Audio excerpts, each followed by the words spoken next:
sentencing handed down in Kenosha County for a former West Allis police officer convicted of killing a woman, then dumping her body along a Walworth County highway. Steven Zelich is sentenced to 35 years in prison. Prosecutors say that Zelich lured the 19-year-old from Oregon, killed her during sex, and then stuffed her body in a suitcase. Michelle Fiore has our coverage from Kenosha County.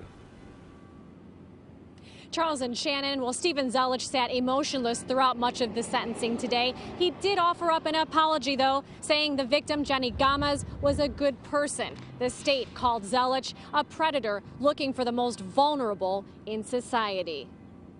A 19-year-old Oregon college student, Jenny Gomez grew up in foster care and dreamed of being a social worker. Those goals she had, those passions, are gone at the hands of this defendant.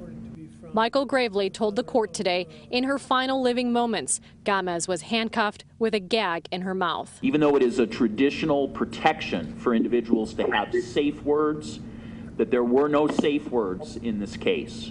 Gomez met Zelich on a BDSM website when she was just 16 and he was 49. Years later, he promised to let her live with him. Ms. Gomez and Mr. Zelich were involved voluntarily in a lifestyle that to some degree presents a certain amount of risk. Zelich has maintained all along that her death was accidental.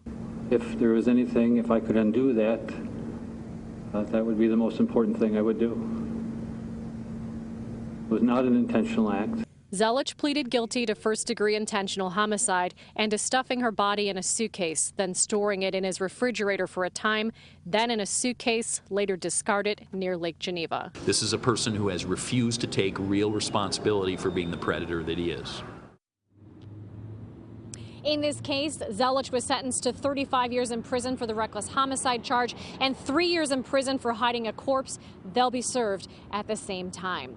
Reporting live at the Kenosha County Courthouse, Michelle Fiore, today's TMJ4. Michelle, thank you for that update. Now,